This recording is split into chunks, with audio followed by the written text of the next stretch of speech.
Yo, I just wanted to go over a dream I had. Not this morning, but yesterday when I woke up, I had the dream, well, overnight. But, let's go over it very briefly. I actually recorded my video last night, and I didn't have the sound on my computer, so I'm outside now doing it. But, yeah, basically, I, had a dream. And in the dream, I was at like a house, and I've been in this location before in a dream. I recognized it like in dream world, I guess, but it wasn't real. I never physically been there in the physical world. But I, sorry, thought there was like a bug above me, but, yeah, so there's 3 people in the dream that I recognize by face. Everyone else is like pretty much just people. And it's a rapture dream too. Like the people disappeared is what they were saying. Yeah, so I'm at this house or whatever, and I go meet someone off is like across a yard. It's pretty much like that almost. Like there's a yard, a nice yard at a distance. And there's another house over there. So I see a friend of mine who I went to high school with, who I recognize by face. Why they were in the dream, I don't know. I don't hang out with this person. I would hang out with them, but I haven't seen them in forever. I'm not going to say their name though, just because of what happened in the dream. And I don't even believe they live that type of life either, to my knowledge. Yeah, so I see him, we talk, you know, we chatting it up or whatever, dap him up. He invites me in the crib. We go in. I think I might have smoked some weed too, because it was like a party type atmosphere, but it wasn't like no jumping party. It was more like a get together.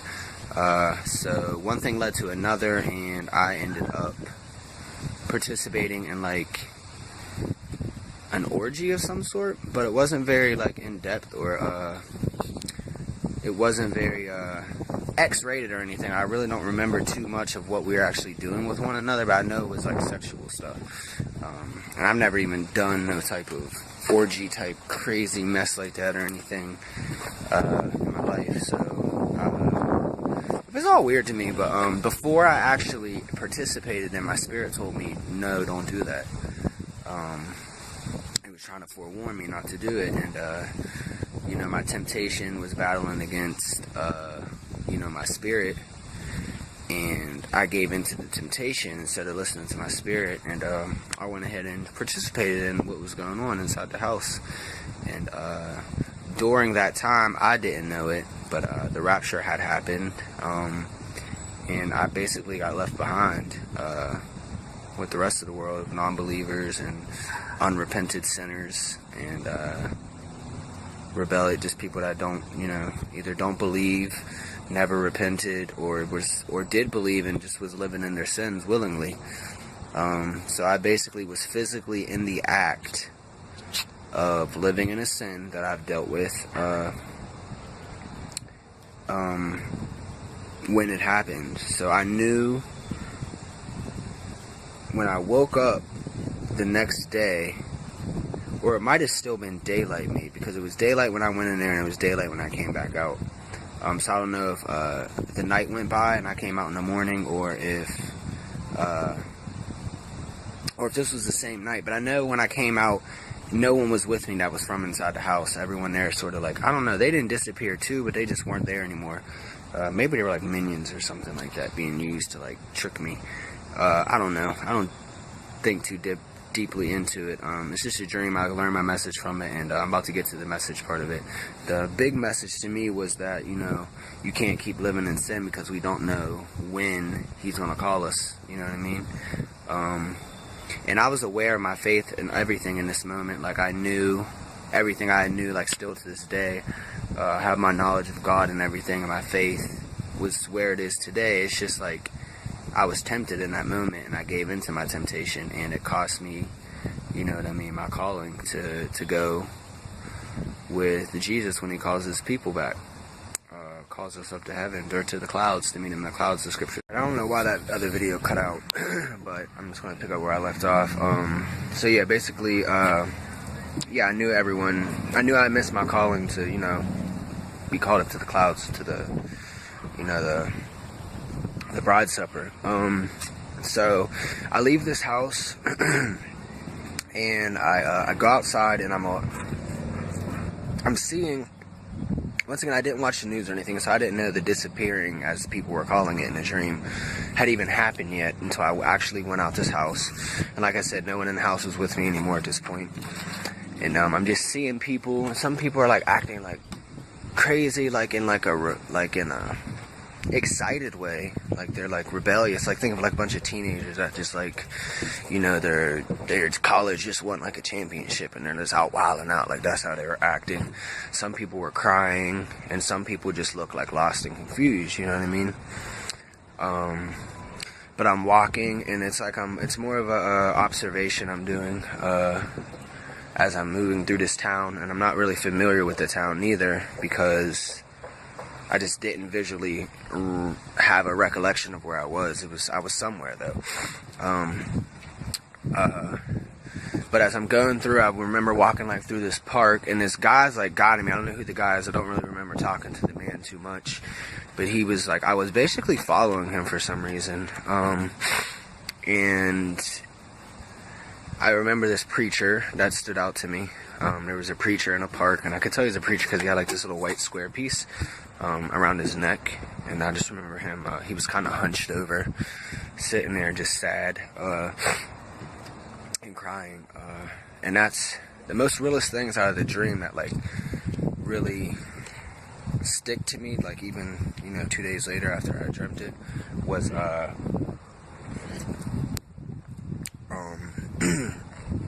the fact that I felt like I consciously made that decision when I was tempted and my spirit told me not to. I felt like I was really in that moment. I didn't feel like I was sleeping. I felt like it was like, you know, I made that decision. You know what I mean? I wasn't sleeping. I really made it. And then crying, like once I like started walking around and realized what was going on, I heard like people's conversations, and they were talking about, you know, how the children were all gone. I didn't see any children. So all the children were gone, and they were saying disappeared, like people have disappeared. So once I realized what was really going on after I left the house and started walking around, I knew what had happened. I knew that I missed my calling, you know what I mean? Because I was physically living in sin. I wasn't able to repent for that because I was like in the action of like committing, like, you know, a sexual, you know, I was feeding my lust. But there were a lot of gay people that were still left behind. That's the reason why I even want to share this, because I feel like it's just a sign that there was a bunch of gay people left still too. Like that's what was standing out to me more than just the average people. Not that they're not average or anything, but non-gay people, should I say. They were standing out to me. And this guy, I'm following this guy, and it leads me to a house, basically, another house. I didn't recognize it or anything, but there was somebody there. Like I went and knocked on the door for some reason, and I recognized the person who I'm cool with. I knew him by his face. He's friends of an ex. He's actually a friend of an ex of mine's. And I lived a gay lifestyle myself. I'm 27. I started messing with men when I was 19. I messed with a couple girls along the way too. I messed with girls before that. I never thought I was born gay or anything, but that's a whole nother topic for a different video. I ran into this person. I'm not going to say their name. And you know, once I actually sat down and took it all in, I remember bawling, like heavy, like really heavy. Like he didn't really seem to be that bothered. He was more just in shock about everything. It didn't really move him because I don't think he really knew what was going on. But I knew what happened. And I was just so heavy, like crying, like just crying, like crying. I'll never forget crying. I won't forget that. Like I won't forget. Yeah, basically the crying is just like something that really stood out to me. I didn't even mean to break this up into 3 parts. I guess I didn't have space on my phone. I had to make space. But yeah, the crying is really the second thing that stood out to me. The first thing that's, like I said in the first video, was the fact that my spirit spoke to me, and I felt like I consciously made a decision to not listen. And then the fact that crying seemed very real to me. It was very vivid. I felt the emotion, you know what I mean, in my sleep. Even though I was sleeping, I felt the emotions of me, like, crying, because I felt like I failed. Like, I failed in my walk, even though, you know, I was aware of everything, and I knew scriptures, I knew it was to come and things like that. And I even have felt the urge, like, even today, I feel like something's coming soon. When, I don't know, nobody knows. But spiritually, I feel like, you know, he's gathering his last group of people, you know what I mean, this generation. But yeah, so I meet up with this friend, and I'm in his house, and I'm just bawling my eyes out, and he thinks I'm crazy, because like I said, he didn't know what was going on. He was just in shock. So we ended up leaving there, and we go to an event, some type of party that was going on at a skating rink. And we get to the skating rink, and like when we first, I never skated neither in the dream. I woke up before I started skating or whatever. But I go into the skating rink, and when I first walk in, it's just like an open room, like, for everyone. There's a bunch of people there. I'm talking, there are hundreds of people there. When you first walk in, it was like an area to, like, change your shoes and hang your coats up and stuff, and there were some benches for people to sit at. Not tables or anything, it was like benches.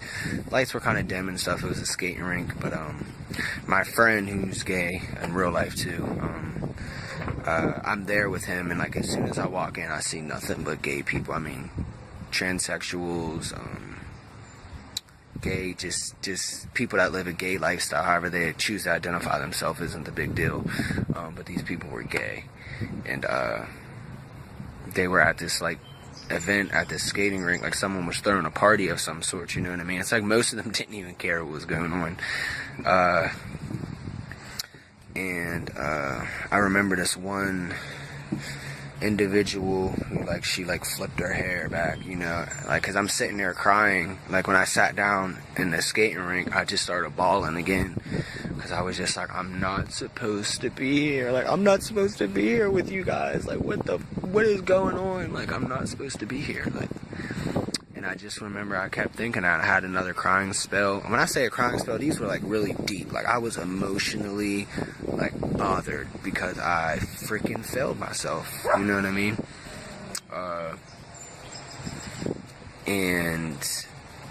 So anyways, I'm in there crying and stuff at the skating rink. And, you know, everyone else is just sort of, like, doing their own thing. They're not really bothered by the fact that I'm sitting there bawling. But there was this one individual who, she, like, it was a transsexual, and she had her skates on too already too. I didn't even get my skates yet. I remember her, like, looking at me like I was crazy, like, because I'm like, you know what I mean, Jesus, like, I'm like, Jesus did this, Jesus, like, nobody disappeared, Jesus took them. And I just remember her flicking her hair back, like, she flicked her hair back and was like, I don't know what you talking about, but I'm about to go have me some fun and live my life. You know what I mean? And it's just like, even at that point, like, even people disappearing, these people still didn't care that the way they were living was the reason why they didn't disappear. They caught on to that. Very few people caught on to it. Everybody. But yeah, I'm at this party or whatever, and I go up to get my skates, and there was something sinister about the guy. I don't know if he owned the place or if he was just a worker, but there was something sinister about him, like the way he talked. He didn't rub me the right way, you know what I mean, as far as feelings and stuff. And I asked him for my skates, and I'm like, you know, how much does it cost? And I literally reached into my pocket, and I had some money in my pocket, but he didn't want my money. Because at this point, he's like, he made a joke, like, you know, he was like, your money means nothing. Like I had to pay him in another way, basically, like, or my debt was already paid, maybe, or something, I don't know, but he basically, at this point in time, money was, like, valueless, at least to him, the way he made it seem, like, he laughed about it, like, when I mentioned money, like, you know, like, we're past that, buddy, like, money doesn't mean anything anymore. And yeah, it just seemed very sinister to me. And then there was a point I left. I didn't stay. Like I said, don't remember putting my skates on and actually skating with anybody. I left that place, and I'm following this character again. I don't know who this person was. I never like seen their face, but like I said, I followed them to the house. And then when I got to the house, I went with my friend, who was a former friend of my ex, and he took me to this skating rink party. Yeah, I left the skating rink, and I'm just out visualizing and observing the world again. And you know, people are crying and stuff. Some people are rebelling and just acting. You know, it didn't get too crazy though. It's actually still kind of calm for real. It was fairly calm. There wasn't madness yet. But yeah, basically, we were avoiding these people too. Like, we had to look out for these people, and they had black eyes. The people that we had to avoid, their eyeballs were all black. Whatever that means, I don't know yet. I've seen some stuff in other videos about it and things like that, and you know, I don't know. They could have been like some type of demented people. I don't know, but I know we had to keep a watch out for these people because they basically would kill us. You know what I mean? Kill certain ones of us.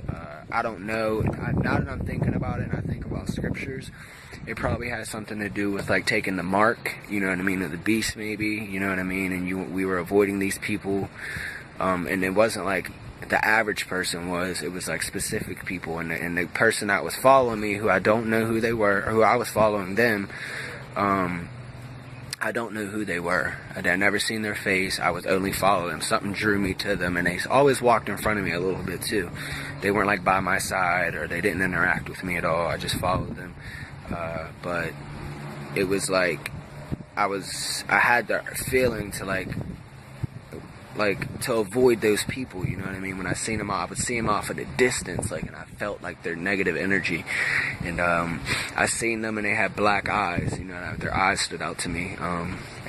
You know, the figure that I was following would lead me away from them, like, you know what I mean? Like, we can't go over that way, you know, them people were there, you know what I mean? And it's like, I don't know if they would be after me, maybe because I believed in God, but I just wasn't living right, so I didn't get to go. So maybe I was a threat. I'm trying to put two and two together. Like I said, it wasn't all revealed in the dream. But I think maybe I was a threat because I did know what was going on a little bit. Sort of like how I was talking about at the skating rink, and you know, the transsexual just flipped her hair at me. Like, I don't know what you're talking about. Like, you know what I mean?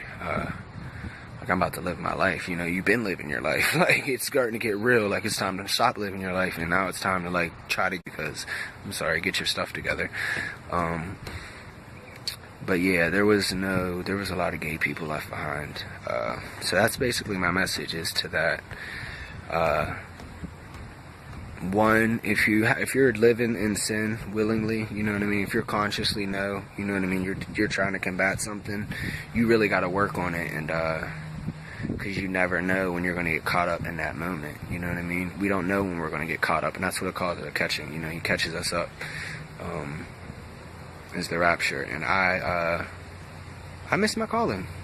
It's just a reminder for me to stand strong on my faith, you know what I mean, and be careful with the decisions I do make, actions, you know what I mean, and because you don't know when that time will come. And also, my message is to people who are openly living a homosexual life, like,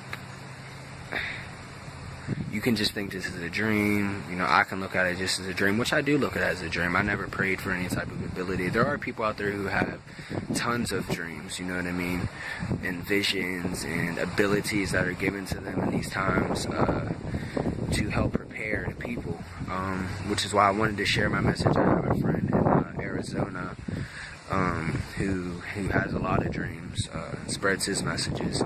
He has them on a regular basis than what I do, but he's the one that pretty much told me, like, you know what I mean, share it, like, you know, it could help somebody, you know. And then your message basically is to the fact that, you know, you were left behind for doing a homosexual act, and you actually got caught up in that moment. You didn't even have time to discuss it, repent, you know, go through what you just did and discuss it with the Father and stuff like that. But at this point in my life, I feel like I'm abusing my salvation, if I do continue to live in that life, because I've stepped out of that life. So for me to step back in that life would be a conscious decision of mine. You know what I mean? I'm going to be held accountable for that, whether I repent or not and step back. You know what I mean? It's still, I'm playing with, I'm teeter-totting. You know what I mean? Teeter-totting is very unsafe, and it just got proven to me through that message. But yeah, if you are gay, down low, whatever you identify yourself as, I don't really care. You know what I mean? But when the time comes where he does call his people, you know what I mean, if you're not ready to go, you're going to have to stay here. And if you're going to have to either get ready to go in that time, you're probably going to die for your faith at that point. Yeah, they say the first half of the 7-year tribulation, the beginning 3 years is more of a peacetime, and the second 3.5 years, the first 3.5 is more peace and deception. The second 3.5 years is like madness, you know what I mean? To me, it's all madness. I don't want to be here for none of that stuff, because I know I'm probably going to die, because I know whether I get left behind or not, I'm not going to be mad at Jesus, you know what I mean? I'm going to be mad at myself. And that's why I kept crying throughout the dream, because I was mad at myself, because I knew all this stuff. I was aware of all this stuff. I knew the scriptures. I knew this time would come. I knew all this stuff, and not everyone knew it, so they were still delusion. They were just, you know what I mean? I don't know what the media was going to tell people, or if they had even released anything, because like I said, this was like the day after, or the day of, maybe even.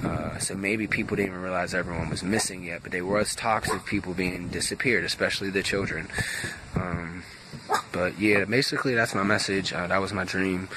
You know, stand strong in your walk if you are, walking in faith and you do believe, because you know it's to come, and you know we could be called at any moment. And if we're not ready to go in that moment, he's not gonna be like, oh, let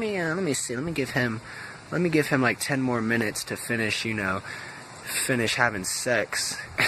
And then I'll take him after he prays to me. No, it's, you know what I mean? You've had your time to get things together. We've had our time to get things right. You know what I mean? We're all knowledgeable of God, whether we believe it or not, or whether we want to change our lives or not. That's all personal decisions that we make. Those are all conscious, free will decisions that we get to make. And that's why I was so mad at myself. That's why I was so distraught the whole dream. That's why I had these crying spells that felt so heavy and real to me. Yeah, my message is just basically, gay people, we got to get it right. Like, not even we, because I choose not to live that life anymore. And I'm still tempted at times and stuff like that. I have, but overall, the urges have gone away dramatically, you know what I mean? That's all it pretty much was, for real. And I'll get into the discussion about that in some other videos later on. But yeah, for the most part, yeah. I'll definitely discuss that later, but yeah, we got to get it together, brothers. We got to get it together. It's not what you think it is. This isn't some, society has led us to believe a lot of things that are not right unto God. And when you step before him, you're not going to be able to be like, oh, well, this person told me it was okay, and that person, you should have listened to him. You should have came to him and discussed it with him. If you brainwash yourself into believing that God is okay with that, and God made you born that way, that's not God. God did not make that. God created two, like the flood of Noah, he took one of each sex. When he made Adam and Eve, he made Adam and Eve, one of each sex. He didn't make, it's not even productive to the life cycle itself for you to even think that it's okay. And I was there, so don't think I'm talking down on nobody, because I'm not. I lived that life, I did it, I came under that same doctrine in my mind that everything was cool, and but yeah, we will be left behind if you're living that way. And I myself was left behind. As strong as I think I am in my faith, I got left behind that quick because I stepped out and made a mistake. And and I thought to myself, like, geez, man, he couldn't wait one more day. He couldn't wait one more day. And when I was in that skating rink and I started bawling, I was just like, I don't belong here. I knew I didn't belong with these people. I knew I didn't belong, you know what I mean? And he was just showing me, you want to do that? Go ahead. You're going to be left behind with all of them. And you're going to know why you're left behind. You know what I mean? And this is how you're going to feel the whole time. You're going to be feeling like crap because you did what you wanted instead of what I wanted you to.